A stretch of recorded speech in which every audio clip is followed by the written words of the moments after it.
하나님께서 오늘 우리에게 주신 새해 첫 주일 말씀은 사도행전 2장 37절에서 42절까지 말씀입니다. 저와 여러분이 한 절씩 읽고 마지막 절은 함께 읽겠습니다. 그들이 이 말을 듣고 마음에 찔려 베드로와 다른 사도들에게 물어 이르되 형제들아 우리가 어찌할꼬 하거늘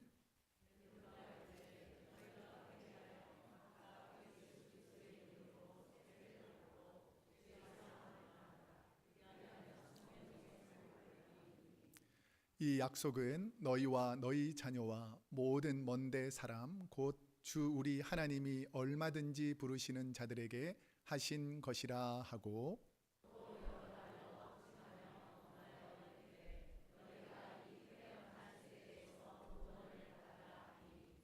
그 말을 받은 사람들은 세례를 받음에 이날에 신도의 수가 3,000이나 더하더라. 그들이 사도의 가르침과 서로 교제하고 떡을 떼며 오로지 기도하기를 힘쓰니라. 아멘. 오늘은 더하는 신앙생활 첫 번째, 하나님의 말씀을 잘 받는다. 제가 우리 크로스웨이 교회에 오면서 쓴 책 있죠. 그 책에 보면 신앙생활 10가지 기본 원리라는 것이 있습니다. 우리 제자훈련을 받으시면 아시겠는데 그 10가지 원리 중에서 사도행전을 중심으로 더하는 신앙생활, 하나님께서 언제 성도들의 숫자와 믿음의 상태와 은혜를 더해주는가를 사도행전을 중심으로 10가지 원리를 만들어서 하는데 그 첫 번째가 하나님의 말씀을 잘 받는다라는 제목으로 하나님 말씀을 선포하도록 하겠습니다. 2017년 주일 첫 예배를 드리게 하신 하나님께 우리 한번 감사와 영광의 박수를 한번 올려드리겠습니다. 하나님 감사합니다. 여러분은 2017년도에 하나님께 어떤 소원이 있습니까?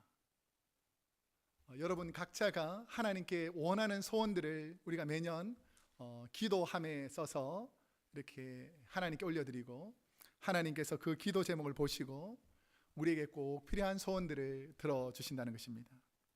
그러면서 저는 2017년도 우리 크로스웨이 교회가 어떤 교회가 되기를 원하는가를 생각하면서 쓴 기도 제목들이 있습니다. 저는 부족하지만 저희 크로스웨이 교회를 담임하는 목회자로서 올 2017년도에 하나님께서 바라는 소원들, 우리 교회 모든 성도님들이 천국에서 다 다시 만날 수 있기를 축복합니다. 교회는 다니는데 천국 가는 신앙이 아니고 그냥 왔다 갔다 하는 신앙이면 안 된다는 것이죠. 우리 옆 사람에게 한번 축복합시다. 천국에서 꼭 만납시다. 시작. 천국에서 꼭 만납시다. 그러니까 예배 잘 드리고 하나님 말씀 잘 들어야 천국에서 우리가 주님을 만날 수 있습니다.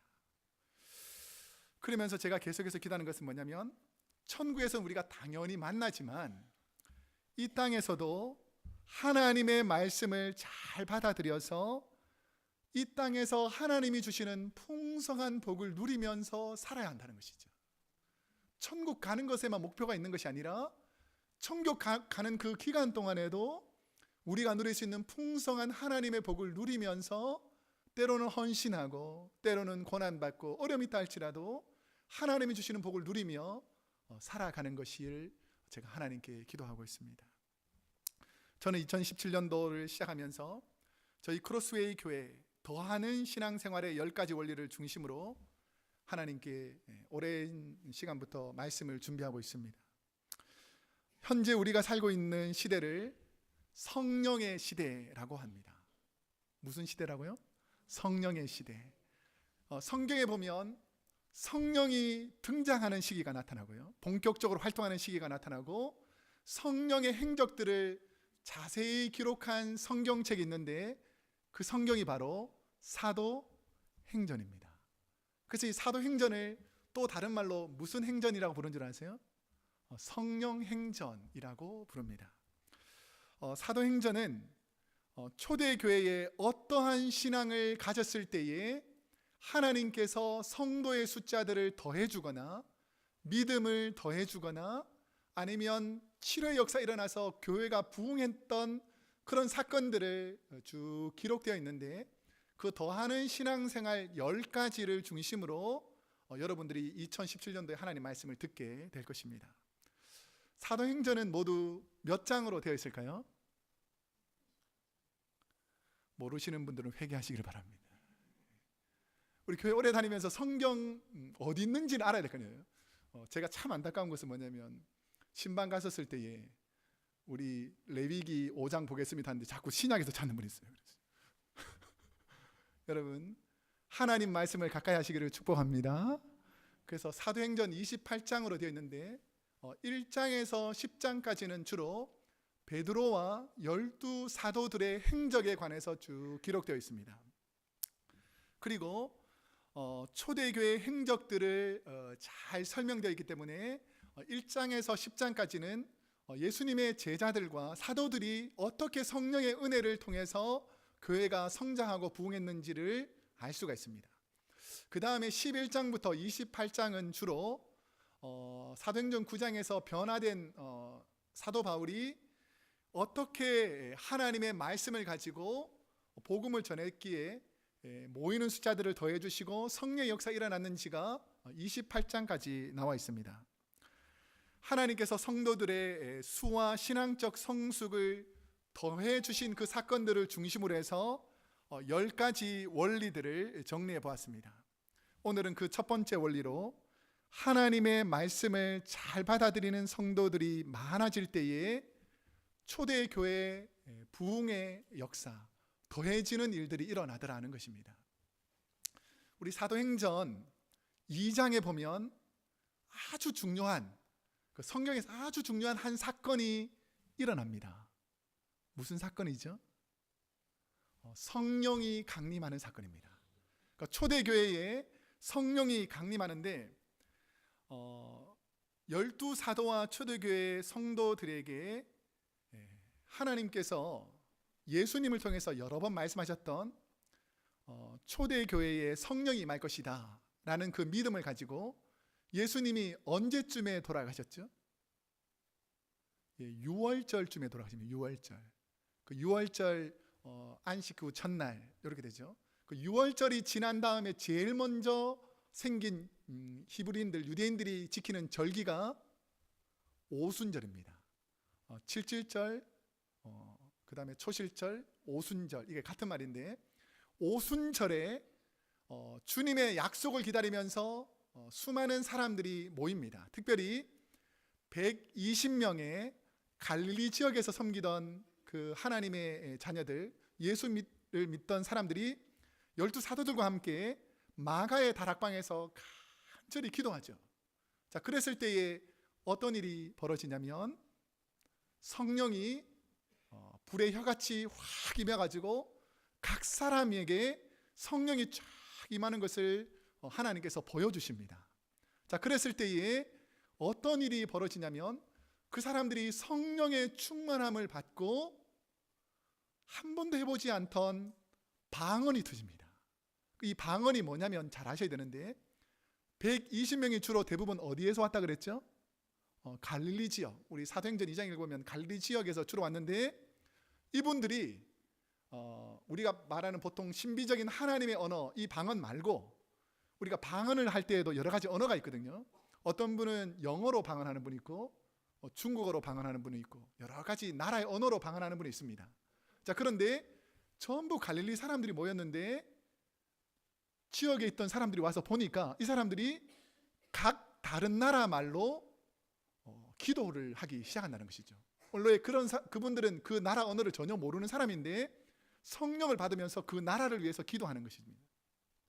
오늘날로 말하면 우리 크로스웨이 교회에서 주로 한국어를 하시는 분들이 기도하는 중에 성령이 충만하게 임해가지고 스페인어, 포르투갈어, 중국어, 일본어, 영어, 독일어, 필리핀 따갈로그어, 중국어, 중동의 아랍어, 아프리카 언어로 막 기도하는 것이 들리는 거예요. 그렇다 보니까 주위의 사람들, 아직 성령을 경험하지 않던 사람들이 바라보면서 이 사람들에게 뭐라고 말하는 줄 아십니까? 새 술에 취한 것 같다. 아무래도 이 사람들이 새 포도주를 담궈 가지고 술을 마셨는데 이 사람들이 취한 것 같다라고 할 정도로 도저히 할 수 없는 사람들에게 성령의 은사로 각 나라 방언으로 예배하고 기도하게 했다는 것이죠. 이게 바로 온 나라와 열방을 향해서 하나님께서 기도의 문을 열어주셔서 하나님께 예배할 날을 허락해 주신다라는 그 첫 번째 사인입니다. 자, 이 성령의 충만을 받고 방언을 하던 사람들에게 하나님께서 베드로와 사도들에게 말씀의 은사를 주십니다. 그래서 사도행전 2장에서 성령을 받은 베드로가 설교를 합니다. 그러니까 설교를 하고 하나님의 말씀을 전했을 때에 어떤 현상이 일어났는가가 오늘 본문의 시작입니다. 성령 충만을 경험한 성도들 주위에 모였던 사람들에게 어떤 변화가 일어났는가, 오늘 본문 37절 말씀을 우리 한번 함께 읽어보겠습니다. 시작. 그들이 베드로와 다른 사도들에게 물어 이르되 형제들아 우리가 어찌할꼬 하거늘. 성령 충만한 베드로의 설교를 듣고 믿지 않는 자들의 마음이 어떻게 됐다는 거죠? 마음에 찔려. 하나님 말씀을 제대로 듣는 사람은 마음에 찔림이 있어야 됩니다. 이거 하나님께서 내게 주시는 말씀이다. 이 마음이 찔린다. 이거 어떻게 할까? 하나님 내 마음을 찌르시는데 하나님 이거 어떻게 해야 됩니까? 라는 찔림이 일어나는 것이 바로 성령이 임하였을 때의 특징이라는 것입니다. 이 찔려라는 헬라어는 카테누게산이라는 단어인데 때리다 혹은 격하게 찔려 관통하다라는 뜻이 있습니다. 이 찔려라는 말은 심한 뉘우침과 양심의 가책으로 마음이 매우 고통스러운 상태라는 것이 바로 이 찔려 카테누게산이라는 단어인 것이죠. 그런데 이 찔려라는 단어를 신학자 호모라는 분은 말 발굽으로 땅을 움푹 패게 하다. 우리가 말들이 이렇게 땅을 칠 때 쾅쾅쾅 차지 않습니까? 그래서 땅이 파이는 것처럼 하나님 말씀을 들으니까 내 마음이 쾅쾅쾅쾅 두드려진다는 거예요. 말씀이 여러분을 좀 찌르기를 축복합니다. 그러니까 초대교회 성도님들이 하나님 말씀 들으면서 막 찔렸다는 거예요. 내가 어떻게 해야 됩니까? 이런 찔림이 있었다는 것이죠. 그 다음에 신학자 알레상더라는 분은 찔려라는 단어를 양심의 가책을 통한 이성적인 죄책감, 이런 것이 강하게 느껴지더라는 것입니다. 하나님의 말씀을 들으니까 내가 지금 잘못 살고 있구나, 내가 하나님 말씀을 잘못 이해했구나, 내 뜻과 하나님 뜻이 다르구나, 하나님 내 양심이 자꾸 말하고 있는데 하나님 어찌하면 좋겠습니까? 라고 회개하는 일들이 일어난다는 것이죠. 이처럼 하나님의 말씀을 듣고 받은 사람들은 성령님이 찔림을 주신다라는 것이죠.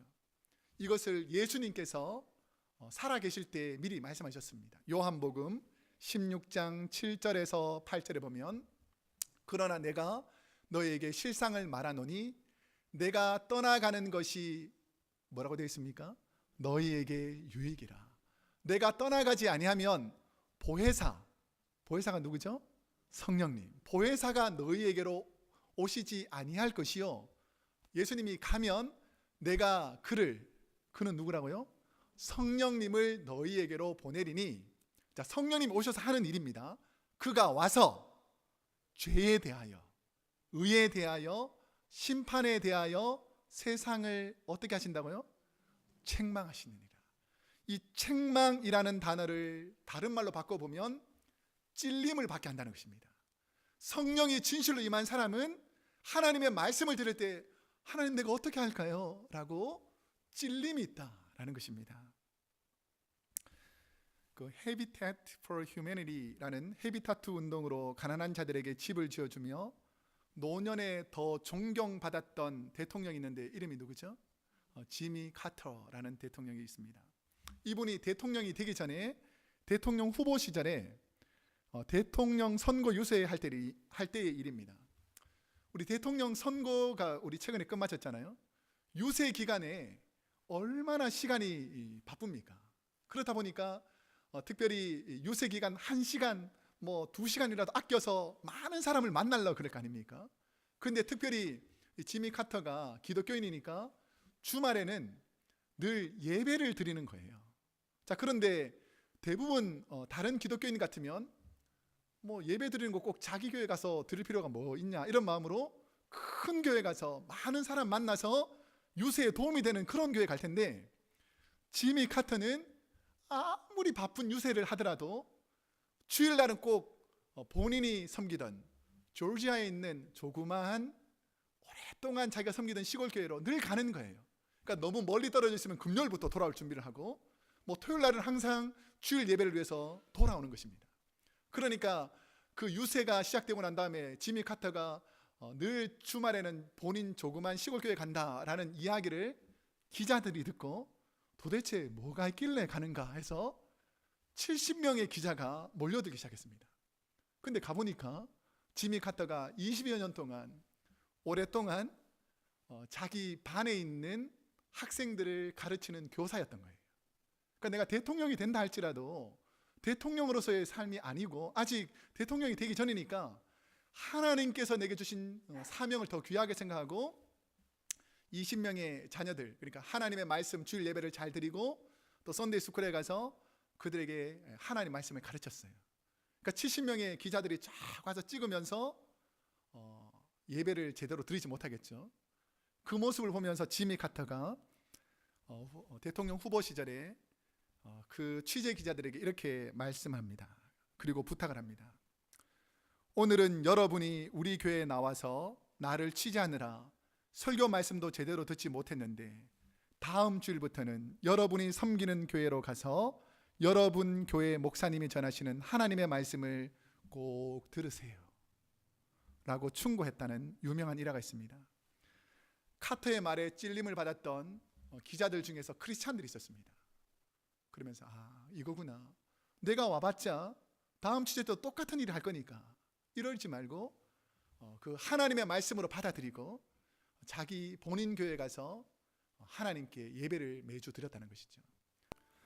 성도는 말씀을 듣고 찔림이 있어야 합니다. 찔림이 있어야 신앙이 성숙할 수 있습니다. 올 2017년도에 우리 크로스웨이 교회 모든 성도님들이 주일날은 반드시 주의 몸된 교회에서 예배드리기를 축복합니다.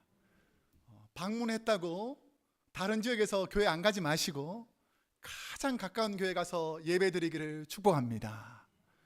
그래서 예배가 우선이 돼야지 말씀에 찔림이 있다는 것이죠. 제가 한번 여쭤볼게요.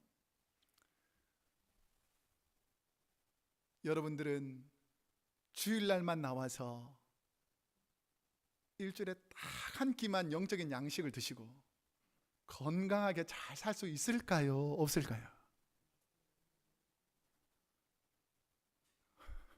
우리 일주일에 딱 한 끼 먹고 잘 살 수 있습니까? 말씀도 마찬가지죠. 내가 주일날 예배도 참 중요하지만 주중의 예배도 빠지지 않고 나오기를 축복합니다. 자, 아멘 하면 복 받을 줄 믿습니다. 주중의 예배에 빠지지 않기를 축복합니다. 아멘. 일이 있거나 바빠서 못 나오는 거 아니고 그냥 내가 집에서 쉬면서 안 나오는 것은 영적인 데 도움이 되지 않습니다. 수요 예배에 꼭 참석하기를 축복합니다. 자, 우리 교회 수요 예배 있을까요? 없을까요? 안 나오는데 어떻게 알아요? 있는지 없는지 나와야 할 거 아닙니까? 여러분, 예배가 우선순위가 되기를 축복합니다. 자, 이제 또 아멘 하세요. 새벽 기도에 나와서 기도하는 자리에 있기를 축복합니다. 아멘. 또 똑같이 여쭤볼게요. 우리 교회 새벽 예배가 있을까요? 없을까요? 아까 혼나서 말을 못 하시는 분인데 있습니다. 근데 여러분이 나오지 않을 뿐입니다. 여러분, 말씀을 듣고 찔림이 있어야 됩니다. 내가 하나님 말씀 듣고 이렇게 살아야지 결단하는 찔림이 있어야지, 하나님은 뭐라고 말씀하시든지 간에 나는 내 뜻대로 살겠습니다, 하나님의 마음이 아니죠. 하나님 말씀 듣는 사람은 하나님 말씀에 찔림이 있어서 그 말씀대로 살려고 하는 사람들입니다. 초대교회 성도들에게 이런 일이 벌어졌어요. 하나님의 말씀을 듣고 나서 하나님 제가 어떻게 할까요? 내가 어떻게 하면 좋겠습니까? 내가 어찌할꼬 그들이 외치더라는 것이죠. 베드로가 전한 말씀에 찔림을 받아 회개하고 세례를 받았을 때 어떤 일이 일어나는가? 우리 38절 말씀을 우리 한번 함께 읽어보겠습니다. 시작. 베드로가 이르되 너희가 회개하여 각각 예수 그리스도의 이름으로 세례를 받고 죄 사함을 받으라. 그리하면 성령의 선물을 받으리니. 아멘. 하나님의 말씀을 듣고 찔림을 받은 분은 삶에 회개하고 변화가 일어나더라는 것입니다. 하나님은 저와 여러분이 결단하는 회개의 삶, 작은 변화로부터 시작된 결단을 보시고 하나님께서는 가장 좋은 것을 주시기 원하신다라는 것입니다. 여러분이 하나님의 자녀로서 조금만 변화를 주면, 하나님 앞에 조금만 가까워지면 하나님은 풍성한 은혜를 주시기를 원하신다는 것입니다. 세상에서 자녀보다 귀한 존재는 그리 많지 않을 것입니다. 제가 어릴 때에 저희 누나가 아버지가 일을 하시고 피곤하고 이렇게 오실 때가 있잖아요. 우리한테는 막 약간 좀 초등학교 다닐 때는 막 힘도 쓰고 막 소리도 지르고 이러는데 우리 아버지만 오면 이렇게 싹 바뀌는 거예요. 그러면서 콧소리를 약간 넣어가지고 아빠 뭐 왜 이렇게 피곤하세요? 이렇게 하면서 어깨를 주물러 주는 거예요. 그러니까 우리 아버지가 막 너무 기분이 좋아가지고 그러면서 막 시원하다 이렇게 막 주물러 줍니다. 그럼 주물러 준 다음에 저희 누나가 이렇게 말하더라고요. 아빠, 친구들이 다 피아노 학원 다니는데 나 이번에 피아노 학원 꼭 가고 싶어요. 저희 아버지가 들어줬을 것 같아요? 안 들어줬을 것 같아요? 들어주는 거죠. 우리 누나는 피아노 학원도 다니고 주산 학원도 다니고 영어 학원도 다니고 웅변 학원도 다니고 그 모든 학원의 그 기초가 뭐였냐면 이 콧소리였어요. 아빠. 우리 아버지가 다 들어주는 거예요. 하나님은 더 큰 분이신 줄로 믿습니다. 여러분이 아무리 부족하고 연약해도 하나님, 내 삶에 하나님의 은혜가 필요합니다 하면 주시겠어요? 안 주시겠어요? 주신다는 거죠. 우리가 부족하더라도, 우리가 연약하더라도 저와 여러분이 하나님의 자녀이기 때문에 하나님은 우리의 기도를 들어주신다는 것입니다. 만약 여러분의 자녀나 손자, 손녀가 고사리 같은 손을 가지고 와서 여러분 어깨를 막 이렇게 안마하면서 시원하시죠? 라고 말하면 여러분이 뭐라고 말합니까? 솔직히 육체적으로는 시원하지 않죠. 그런데 그렇게 주물러주면 마음이 어떻습니까? 시원한 거죠. 우리가 하나님 앞에서 퍼펙트한 삶을 살아서 하나님께서 우리에게 복을 주시는 것이 아니라 하나님은 우리의 마음과 중심을 보신다는 것입니다. 내가 죄가 많고 내가 연약함에도 불구하고 하나님은 나의 연약함 때문에 하나님께서 우리에게 복을 주시는 것이 아니라 하나님은 하나님의 자녀인 저와 여러분을 사랑하시기 때문에 여러분의 간구를 들어주신다는 것입니다. 하나님이 여러분을 사랑하실 것 같아요? 안 하실 것 같아요? 사랑하신다는 것입니다. 우리가 세상의 자녀를 사랑하는 것, 그것보다 훨씬 더 큰 사랑으로 하나님은 저와 여러분을 사랑하신다는 것이죠.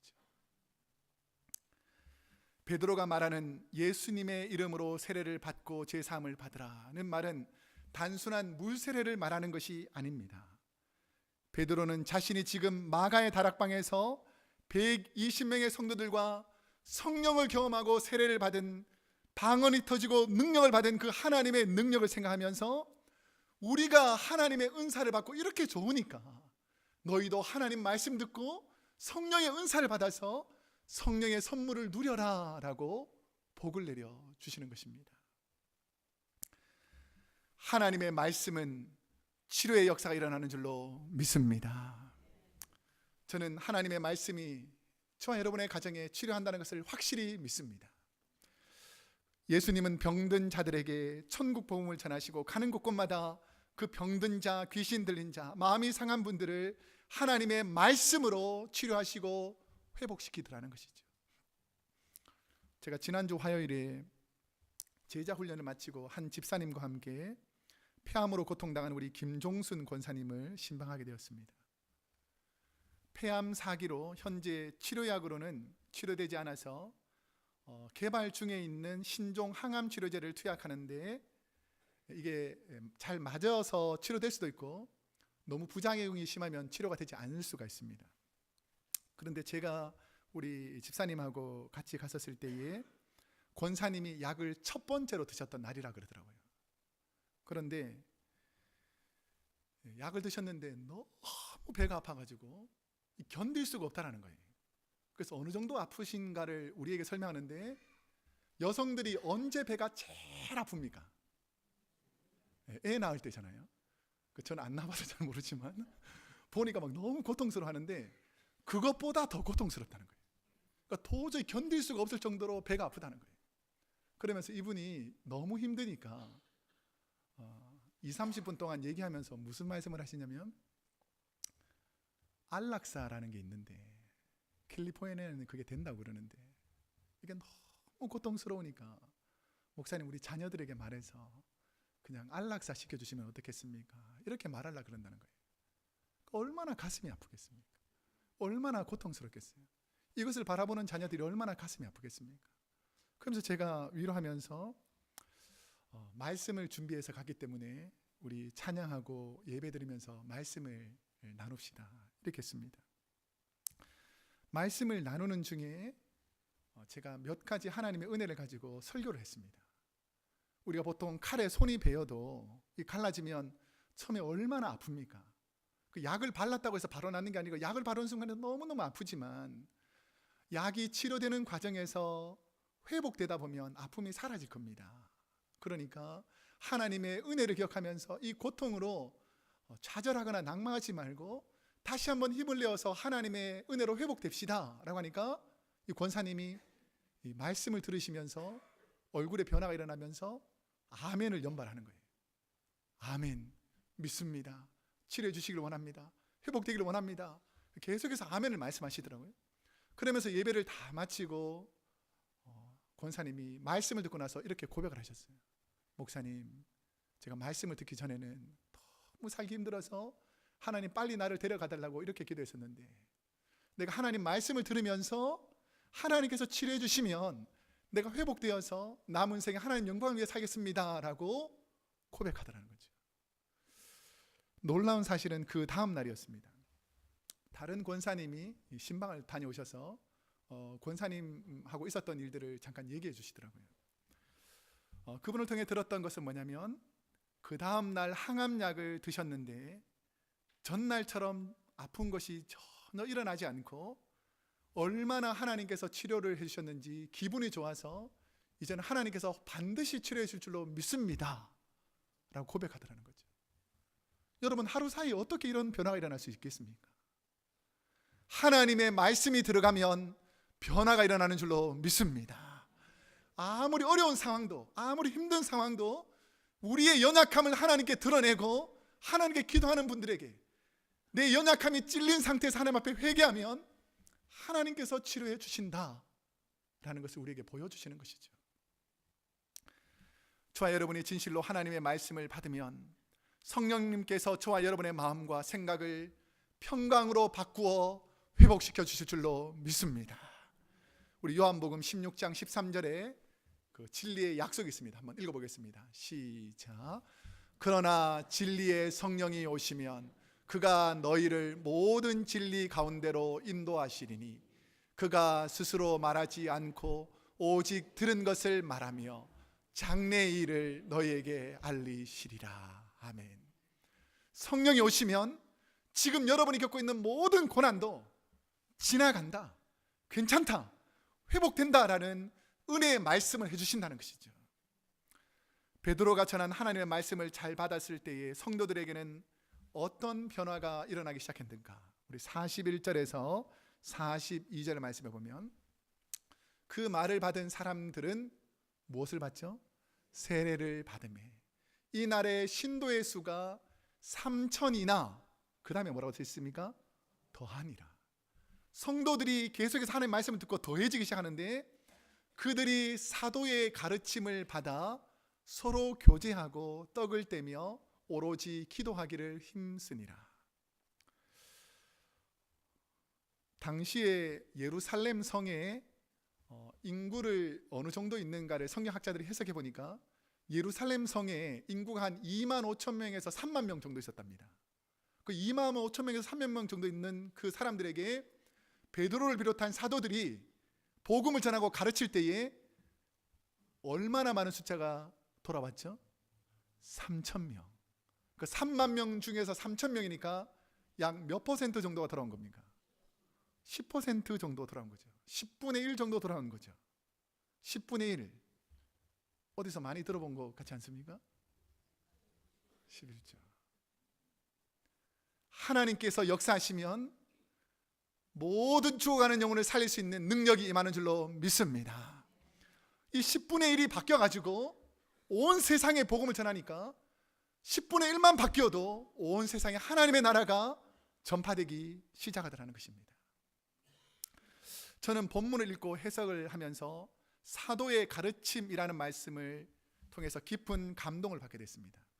그 헬라어 원문에 보면 사도의 가르침이라는 단어에서 사도라는 단어는 사도들이라는 복수로 쓰여져 있고 가르침이라는 단어는 단수로 쓰여져 있어요.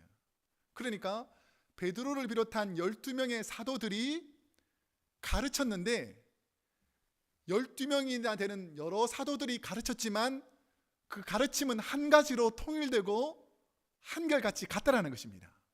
자, 그럼 흩어져서 12명의 사도들이 복음을 전했는데 그 사도들에게 누가 임했다는 것입니까? 성령님이 그 사도들에게 임하니까 한 가지를 가르치는 능력이 임하더라는 것이죠. 여러분, 성령은 역사하는 줄로 믿습니다. 그렇기 때문에 우리 입술에 각자가 다른 생각과 다른 개념이 있다 할지라도 성령은 하나의 가르침을 우리에게 전해주신다라는 것입니다. 이것이 주님이 꿈꾸고 이루시는 복음의 힘입니다. 오직 성령이 임하시면 저와 여러분의 삶의 변화가 일어나더라는 것이죠. 단돈 400불로 미국에 홀로 와서 지휘자의 꿈을 가진 사람이 있었습니다. 함신익이라는 교수님입니다. 함신익 교수는 개척교회를 하시는 가난한 목사님의 아들로 자랐습니다. 그의 꿈은 세계적인 지휘자가 되겠다라는 것이었고 그의 꿈을 이루기 위해서 내가 미국에 가서 공부해서 유명한 지휘자가 되겠다라고 해서 미국으로 단돈 400불을 들고 왔습니다. 부모님이 그의 유학 비용을 대줄 수가 없기 때문에 그는 스스로 돈을 벌며 공부해야만 했습니다. 공부하기 위해서 미국에서 고생하면서 있었던 이야기를 쓴 책이 유명한 그 음악가 베토벤이 있잖아요. 그래서 책 제목이 뭐냐면 함토벤. 이분이 함시니까 그래서 우리 한국 분들은 배가 이 성이라고 생각하는데 그게 아니고 함토벤이라는 책을 썼습니다. 공부하며 꿈을 이루기 위해서 자기가 했던 식당 종업원, 웨이터, 밤에는 청소하는 일, 온갖 아르바이트를 다 해봤다는 거죠. 우리가 처음에 미국에 유학 오거나 뭐 이민 오다 보면 얼마나 굳은 일들을 많이 합니까? 이 분도 돈이 없으니까 가난하니까 온갖 뭐 주방에서 접시 닦고 아르바이트하고 밤에 청소하고 이런 일을 너무너무 많이 했다는 거예요. 그런데 동양에서 온 영어도 잘 못하는 사람에게 시급이 높았을까요? 낮았을까요? 시급이 너무 낮은 거예요. 그러니까 1시간 일해봤자 받는 돈이 별로 없는 겁니다. 그리고 이 책에 보면 어떤 스토리가 나오냐면 주위 사람들에게 물어보니까 안마를 하면 1시간당 돈을 많이 벌 수 있다는 거예요. 그래서 이 친구가 안마 잘하는 분에게 안마를 열심히 이제 어떻게든지 배웠어요. 그래서 배워가지고 이제 안마 첫째 이제 손님 받고 실습하는 날인데 누가 들었냐면 프로 레슬링 선수가 들어온 거예요. 덩치가 산만한 사람. 그래서 이 연약한 친구가 동양인이 아무리 눌러도 아무 반응이 없더라는 거예요. 그래서 2-3시간 동안 끙끙대면서 했는데도 부족하다고 돈을 못 받았다는 거예요. 그래가지고 생각한 게 뭐냐면 이건 아닌가 보다 라고 해서 그만두고 날마다 하나님께 기도하면서 하나님, 제가 이곳에서 하나님이 주시는 꿈을 이루기를 원합니다 라고 하면서 꾸준히 열심히 일을 하면서 항상 변함없이 붙잡았던 2가지가 있는데 그게 바로 하나님의 말씀과 기도였다는 것입니다. 이 함신익이라는 교수님이 붙잡았던 말씀이 빌립보서 4장 13절, 내게 능력 주시는 자 안에서 내가 모든 것을 할 수 있다라는 이 말씀을 어떻게 고백했냐면, 내게 능력 주시는 하나님 안에서 내가 반드시 할 수 있다라는 이 말씀을 붙잡고 날마다 기도했다는 것입니다. 하나님께서는 그의 꿈을 이루어 주셔서 예일대학교 지휘학과 교수로, 그리고 현재는 한국으로 돌아와서 대전 시향과 KBS 교향악단 상임 지휘자로 활동할 수 있도록 하나님께서 은혜를 주셨다는 것입니다. 하나님의 말씀을 붙잡고 기도하며 인내를 가지고 꿈을 이루어갈 때에 하나님께서는 반드시 말씀을 붙잡고 기도하는 분들의 기도를 들어주실 줄로 믿습니다. 올해 여러분, 하나님 말씀을 가까이 하시기를 축복합니다. 말씀을 가까이 하고 하나님의 뜻을 잘 알아야지만 하나님과의 아름다운 사귐과 교통이 이루어지는 것입니다. 이제 말씀을 맺겠습니다. 질문할 테니까 잘 대답하세요. 하나님의 말씀을 모르고 신앙생활 잘할 수 있겠습니까? 하나님의 말씀을 읽지 않으면서 내가 신앙생활 잘하고 있다, 어쩌면 잘못 신앙생활하고 있는 줄 모릅니다. 여러분, 하나님 말씀을 날마다 묵상하고 읽기를 축복합니다. 두 번째로, 하나님의 말씀을 모르고 교회에서 잘 섬기며 봉사할 수 있을까요? 하나님의 말씀을 잘 알아야지만 바른 신앙으로 교회를 섬길 수가 있습니다. 이 땅에서 어리석은 분 중에 한 분은 교만하여 나는 다 아니까 배울 것이 없다라고 하는 분이고, 이 땅에서 가장 복되고 현명한 분은 하나님의 말씀을 잘 듣고 그 말씀대로 살려고 내가 어찌할꼬 하나님 앞에 묻고 하나님 자녀처럼 살아가는 자리에 있는 분인 줄로 믿습니다. 올 2017년 우리 모든 성도님들 하나님 말씀 잘 들어서 복된 자리에 있기를 축복합니다.